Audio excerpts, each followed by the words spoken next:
time for us to talk about some news. Y'all ready to talk about some news? Ladies and gentlemen, here's the show segment that you've been waiting for. It's the good news, the bad news, and the other shit. Good news, bad news, other shit, not necessarily in that order, and as always, some stuff. But let me tell you about some of the things that cross my desk. As you all know, I don't necessarily go looking for this news.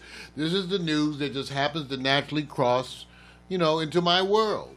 And one of the stories that really got me had to do with what's going on in terms of this opioid addiction. As you know, we're currently in the midst of an opioid addiction nationwide. A lot of drugs, heroin, fentanyl, a lot of opioids, people out there, and so efforts have been made to try to curb this opioid addiction. But as it turns out, one of the addiction medicines which is most effective seems to be mostly prescribed to whites. You are 35 times more likely, let me just say that again, you are 35 times more likely to get this medicine if you are white. Wow. So this is a drug that's used to curb the craving for opioids and reduces the chance of a fatal overdose. And according to a study that's coming out this Wednesday from the University of Michigan, a study that appears in the Journal of the American Medical Association, okay? Right. So this is real. Journal of American Medical Association, Psychiatry. They're going to look and see, and what they're telling you is that when it comes to opioid addiction, whites, once again, are getting the treatment. This is the part I was bringing before, because you saw it so obvious in medicine. America, their racism and bias is so obvious. When it comes to addicts, when they show the black addict as 3 strikes, you're out. When they show the white addict, they want to warm up and do something to help them. It's very similar to what happened with how the poor were portrayed. Back in the days of the Dust Bowl, when the poor were the white folks that they were showing on TV, there was a whole different attitude toward the poor. Help the poor suffering poor. Later on, politically, it became more advantageous to throw blacks into those groups and then talk about it in a different way.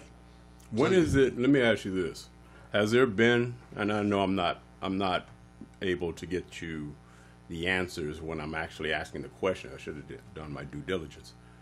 There is a place where it's profitable to sell to the poor and oppressed. When they have insurance. There you go.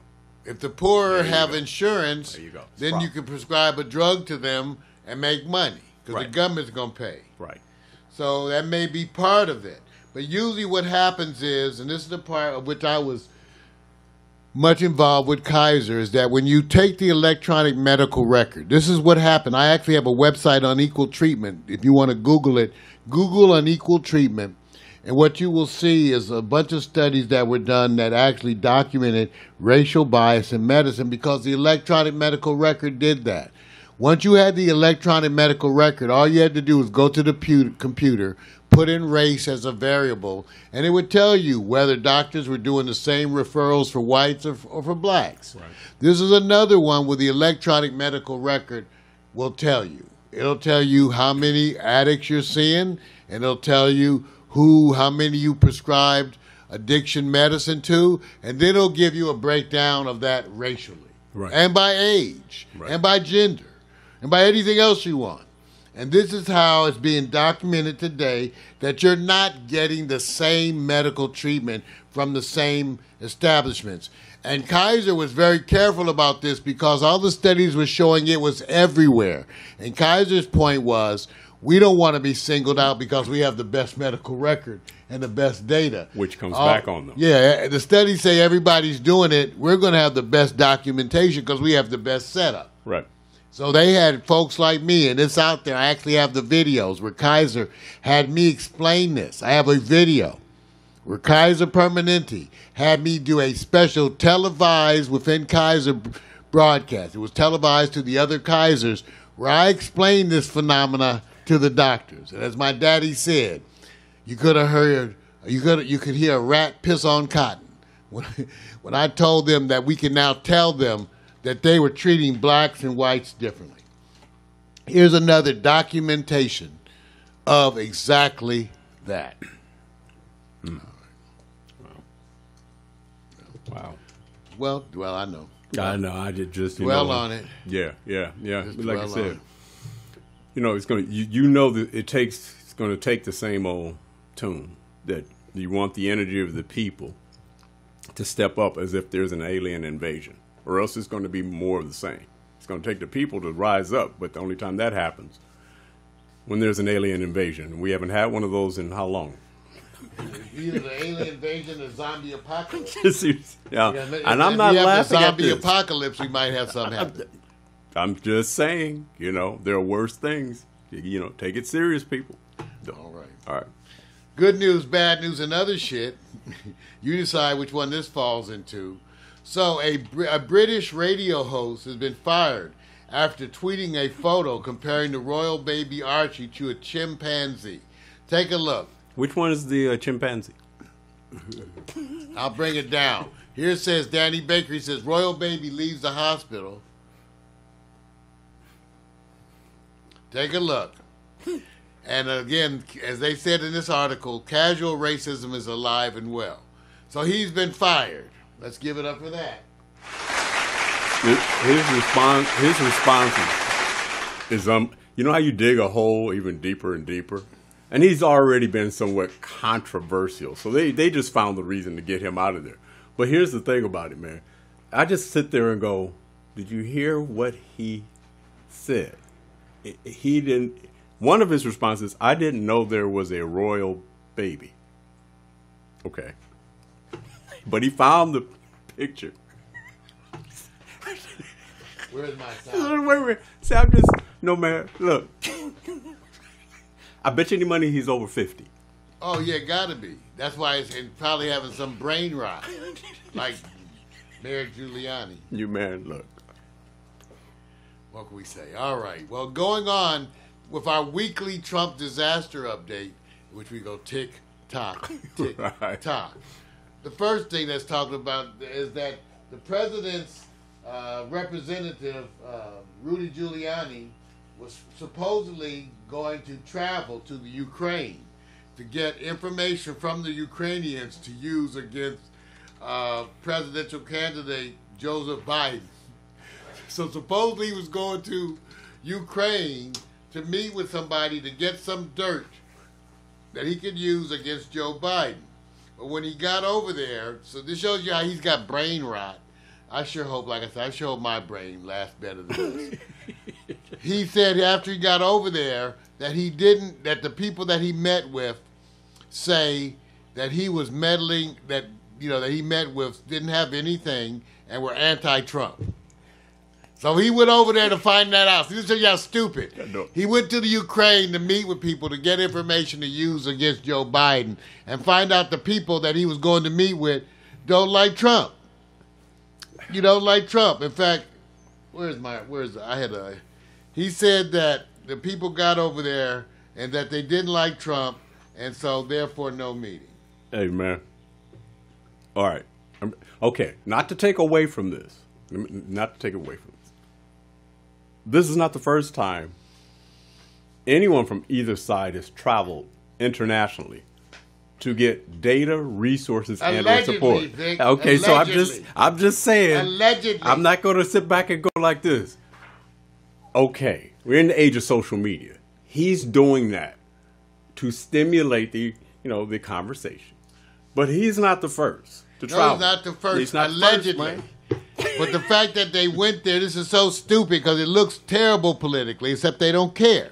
See, anybody else would care. You just have an issue where you have a current ongoing issue of a foreign government involvement in our election, and now you purposely take a trip to a foreign government to ask for help in an election.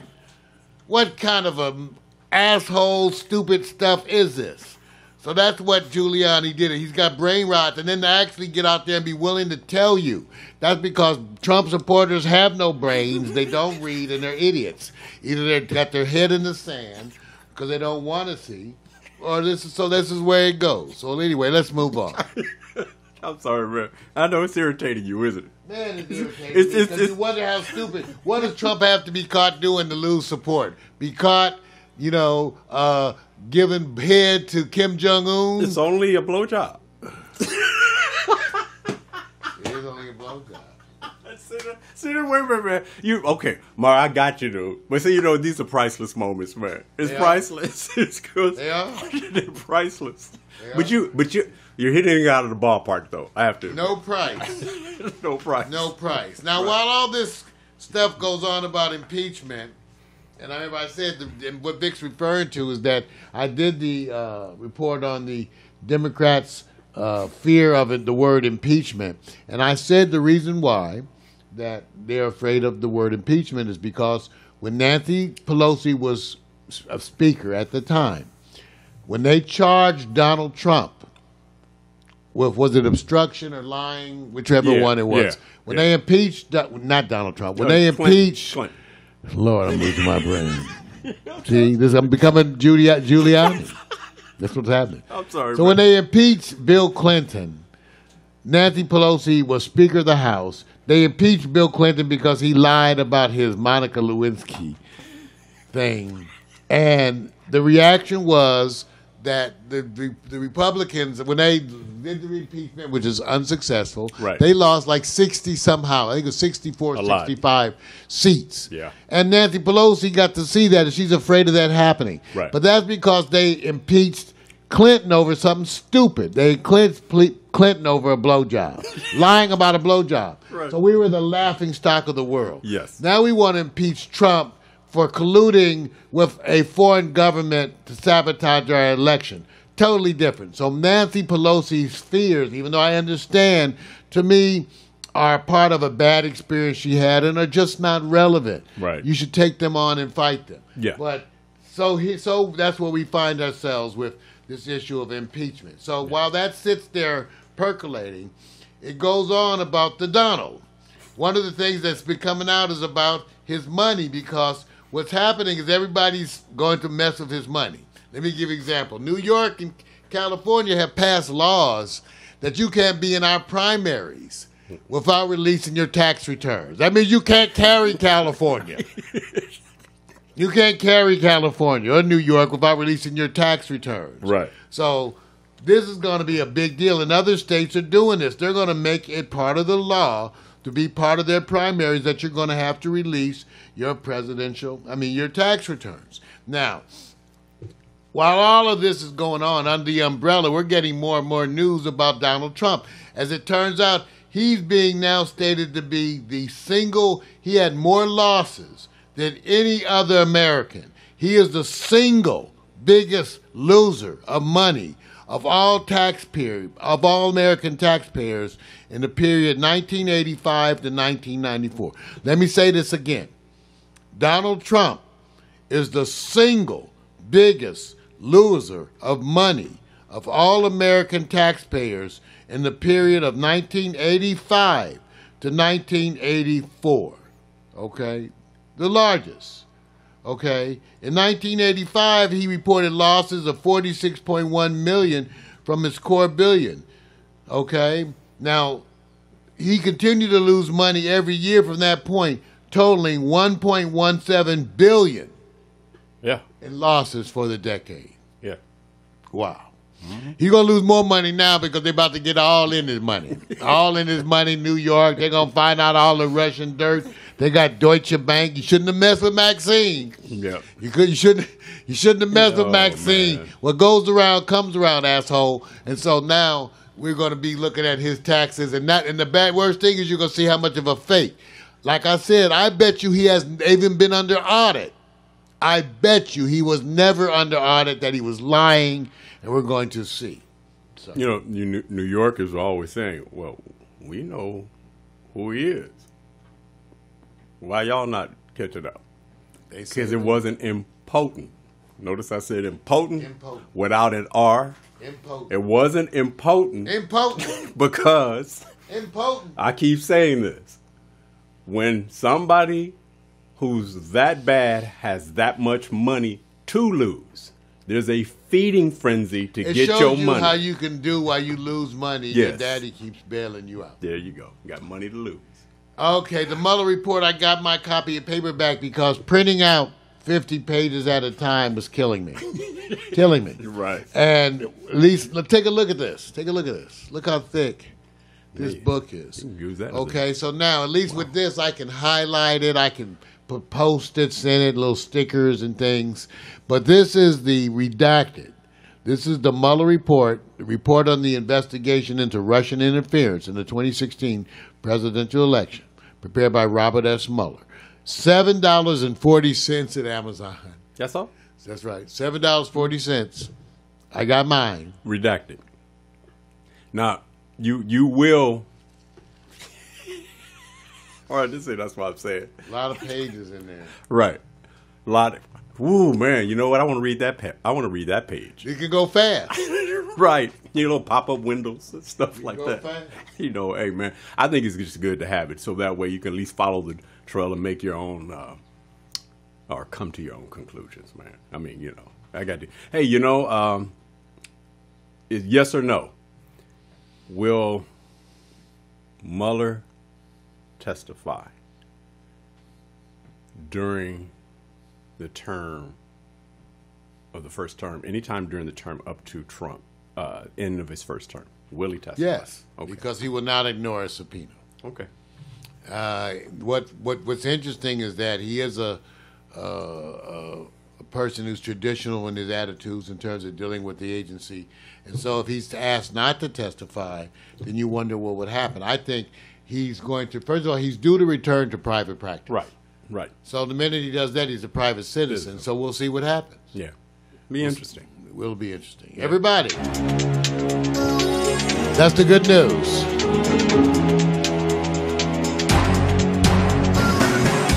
Bad news.